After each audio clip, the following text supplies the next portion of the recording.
ಮುಂದೆ ಬರಲಿರುವ ದೈವಕೋಪದಿಂದ ನಮ್ಮನ್ನು ತಪ್ಪಿಸಲು ಶಕ್ತನಾದ ನಮ್ಮೊಬ್ಬನೇ ರಕ್ಷಕನಾದ ಯೇಸು ಕ್ರಿಸ್ತನ ಅತ್ಯಧಿಕವಾದ ಕೃಪೆಯೂ ಸಮಾಧಾನವು ತಮಗೂ ತಮ್ಮ ಕುಟುಂಬದ ಪ್ರಿಯರೆಲ್ಲರಿಗೂ ಹೆಚ್ಚೆಚ್ಚಾಗಿ ಉಂಟಾಗಲಿ. ಹೃದಯಂಗಮ ಮಾತು ಎನ್ನುವ ಈ ವಾಕ್ಯ ಧ್ಯಾನದ ಮುಂಜಾನೆಯ ಸರಣಿಯಲ್ಲಿ ಈ ತಿಂಗಳು ನಾವು ಧ್ಯಾನಿಸ್ತಿರುವಂಥ ದೇವರ ವಾಕ್ಯದ ವಿಷಯ ದೇವರ ಕೋಪ. ಈ ದಿನ ನಾವು ಧ್ಯಾನಿಸಲಿಕ್ಕಿರುವಂಥ ದೇವರ ವಾಕ್ಯ 1 ಥೆಸಲೋನಿಕ 5ನೇ ಅಧ್ಯಾಯ 9 ಮತ್ತು 10 ವಚನಗಳು. 1 ಥೆಸಲೋನಿಕ 5ನೇ ಅಧ್ಯಾಯ 9 ಮತ್ತು 10 ವಚನಗಳು. ವಾಕ್ಯ ಹೀಗೆ ಹೇಳ್ತದೆ: ಯಾಕಂದರೆ ದೇವರು ನಮ್ಮನ್ನು ತನ್ನ ಕೋಪಕ್ಕೆ ಗುರಿಯಾಗಬೇಕೆಂದು ನೇಮಿಸದೆ, ನಾವು ನಮ್ಮ ಕರ್ತನಾದ ಯೇಸು ಕ್ರಿಸ್ತನ ಮೂಲಕವಾಗಿ ರಕ್ಷಣೆಯನ್ನು ಸಂಪಾದಿಸಿಕೊಳ್ಳಬೇಕೆಂದು ನೇಮಿಸಿದನು. ನಾವು ಎಚ್ಚರವಾಗಿದ್ದರೂ ಸರಿಯೇ, ನಿದ್ರೆಯಲ್ಲಿದ್ದರೂ ಸರಿಯೇ, ತನ್ನ ಜೊತೆಯಲ್ಲೇ ಜೀವಿಸಬೇಕೆಂದು ಆತನು ನಮಗೋಸ್ಕರ ಸತ್ತನು. ಈ ವಾಕ್ಯಗಳನ್ನ ಗ್ರಹಿಸೋದಕ್ಕೆ ನಾವು ಶಕ್ತರಾಗುವಂತೆ ದೇವರಾತ್ಮನು ತಾನೇ ನಮ್ಮನ್ನು ಬೋಧಿಸಲಿ, ಬಲಪಡಿಸಲಿ. ಪರಲೋಕದಲ್ಲಿರುವ ನಮ್ಮ ತಂದೆಯು ನಮಗೆ ತನ್ನ ಜ್ಞಾನವುಳ್ಳ ಆತ್ಮವನ್ನು ಅನುಗ್ರಹಿಸಿ ನಮ್ಮ ಮನೋನೇತ್ರಗಳನ್ನ ಬೆಳಕಿಸಲಿ. ಪ್ರೇರೆ, ಬಹಳ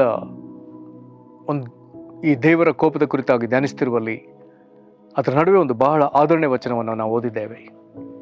ದೇವರ ಕೋಪದ ಕುರಿತಾಗಿ ಓದುವ ಎಲ್ಲವುಗಳಲ್ಲಿ ನಮಗೆ ಒಂದು ರೀತಿ ನಡುಕ ಉಂಟಾಗ್ತದೆ. ಇಲ್ಲಿ ನಮಗೆ ಈ ವಾಕ್ಯದಲ್ಲಿ ಆದರಣೆ ಉಂಟಾಗ್ತದೆ. ಏನದು ಈ 9ನೇ ವಾಕ್ಯ? 1 ಥೆಸಲೋನಿಕ 5:9.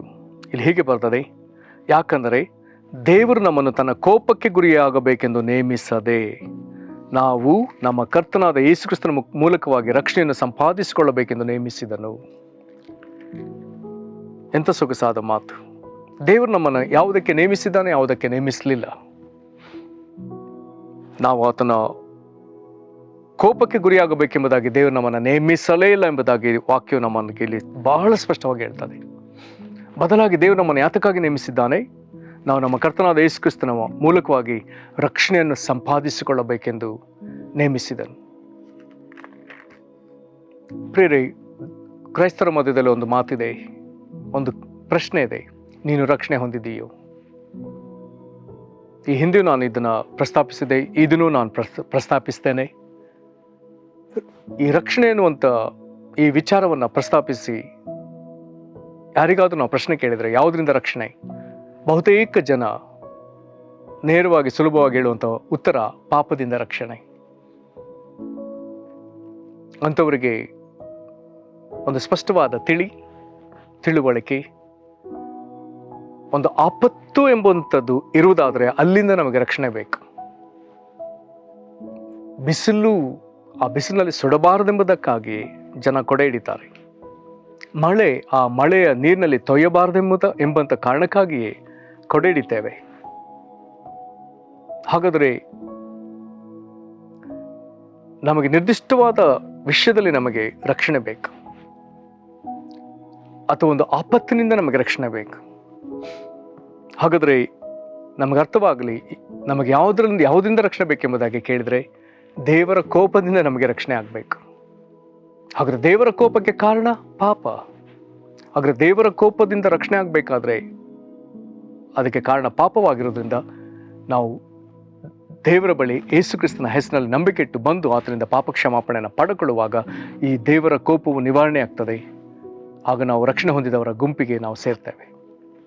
ಈ ವಾಕ್ಯದಲ್ಲಿ ಇದು ಬಹಳ ಸ್ಪಷ್ಟವಾಗಿದೆ.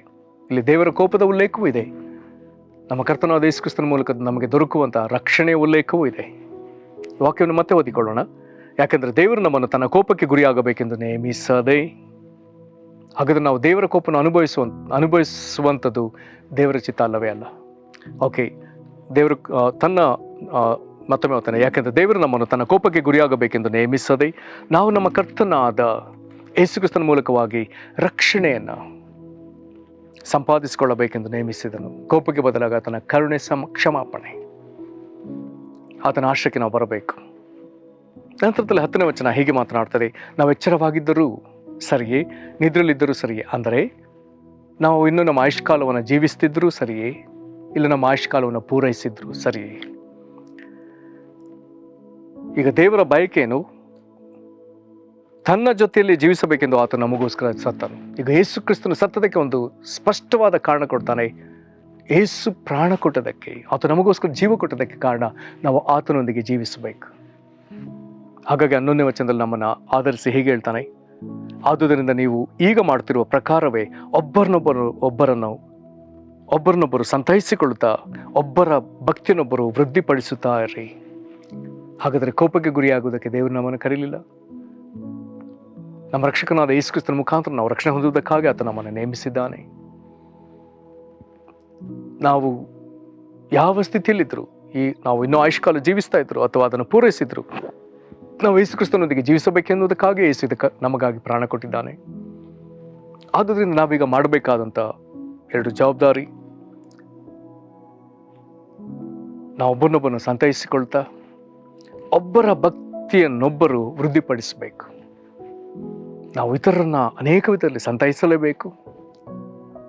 ನಮ್ಮಿಂದ ಇತರರಿಗೆ ಭಕ್ತಿ ವೃದ್ಧಿ ಆಗುವಂತೆ ಪ್ರಯಾಸ ಪಡಲೇಬೇಕೆಂಬುದಾಗಿ ಬಹಳ ಅದ್ಭುತವಾದ ಒಂದು ತಿಳುವಳಿಕೆಯನ್ನು, ಉಪದೇಶವನ್ನು ಈ ವಾಕ್ಯದಲ್ಲಿ ದೇವರು ನಮಗೆ ಬರೆಸಿಕೊಟ್ಟಿದ್ದಾನೆ. ನಾವು ಭಕ್ತಿ ವೃದ್ಧಿಯನ್ನು ಹೊಂದಿ ಇತರರ ಭಕ್ತಿ ವೃದ್ಧಿಗಾಗಿ ಶ್ರಮಿಸುವಂಥ ಒಂದು ಒಳ್ಳೆಯ ಜವಾಬ್ದಾರಿ ನಮಗಿದೆ. ಇದನ್ನು ಅವಶ್ಯವಾಗಿ ಮಾಡೋಣ. ರಕ್ಷಣೆ ಹೊಂದಿದವರಾಗಿ ಇದನ್ನು ಮಾಡೋಣ. ಕ್ರಿಸ್ತನಲ್ಲಿ ಜೀವಿಸುವವರಾಗಿ ಇದನ್ನು ಮಾಡೋಣ. ನಮ್ಮನ್ನು ಒಪ್ಪಿಸಿಕೊಳ್ಳೋಣ. ಮಹಾಕೃಪೆಯ ಪರಲೋಕ ತಂದೆಯೇ, ನಮ್ಮನ್ನು ಬಹಳವಾಗಿ ಆಧರಿಸಿದಂಥ ಈ ವಾಕ್ಯಗಳಿಗಾಗಿ ಸ್ತೋತ್ರ ಸಲ್ಲಿಸ್ತೇವೆ. ದೇವರೇ, ನೀನು ನಮ್ಮನ್ನು ನಿನ್ನ ಕೋಪಕ್ಕೆ ಗುರಿಯಾಗುವುದಕ್ಕಾಗಿ ನೇಮಿಸದೆ ನಮ್ಮ ಕರ್ತನಾದ ಯೇಸು ಕ್ರಿಸ್ತನಲ್ಲಿ ನಾವು ರಕ್ಷಣೆಯನ್ನು ಹೊಂದಬೇಕೆನ್ನುವುದಕ್ಕಾಗಿಯೇ ಕೋಪದಿಂದ ತಪ್ಪಿಸಿಕೊಂಡವರು, ಪಾಪದಿಂದ ಬಿಡುಗಡೆ ಹೊಂದಿದವರು, ರಕ್ಷಣೆ ಹೊಂದಿದವರ ಗುಂಪು, ರಕ್ಷಣಾನಂದವನ್ನು ಅನುಭವಿಸುವವರ ಗುಂಪು, ರಕ್ಷಣೆ ಸಂಭ್ರಮದಲ್ಲಿ ಸೇರಿದವರ ಗುಂಪಿನಲ್ಲಿ ನಾವು ಇರಬೇಕೆಂದು ನೀನು ನೇಮಿಸಿರುವುದಕ್ಕಾಗಿ ಸ್ತೋತ್ರ ಸಲ್ಲಿಸ್ತೇವೆ. ಕರ್ತನೇ, ನಾವು ಎಲ್ಲ ಸ್ಥಿತಿಗತಿಗಳಲ್ಲಿ ಕರ್ತನೇ ನಿನ್ನೊಂದಿಗೆ ಜೀವಿಸಬೇಕು, ಕ್ರಿಸ್ತ ನಿನ್ನೊಂದಿಗೆ ಜೀವಿಸಬೇಕೆಂಬುದಾಗಿ ನೀನು ನೇಮಿಸಿದೆಯಲ್ಲ, ಅದಕ್ಕಾಗಿ ನಿನಗೆ ಸ್ತೋತ್ರ. ಇದಕ್ಕಾಗಿ ನೀನು ನಮಗೆ ಪ್ರಾಣ ಕೊಟ್ಟದಕ್ಕಾಗಿ ಸ್ತೋತ್ರ. ಕರ್ತನೇ, ನಾವು ಈ ಲೋಕದಲ್ಲಿ ಇನ್ನೂ ನಾವು ಯಾತ್ರಿಕರಾಗಿರುವಲ್ಲಿ ನಾವು ಒಬ್ಬರನ್ನೊಬ್ಬರನ್ನ ಸಂತೈಸಿಕೊಳ್ಳುತ್ತಾ ಮತ್ತು ಕರ್ತನೆ ಇತರರ ಭಕ್ತಿ ವೃದ್ಧಿಗೋಸ್ಕರ ನಾವು ಅತಿಯಾಗಿ ಪ್ರಯಾಸ ಪಡುವ ಮಕ್ಕಳಾಗುವಂತೆ ನೀನು ನಮ್ಮನ್ನು ಆಶೀರ್ವದಿಸಿ ಅಭಿಷೇಕಿಸು.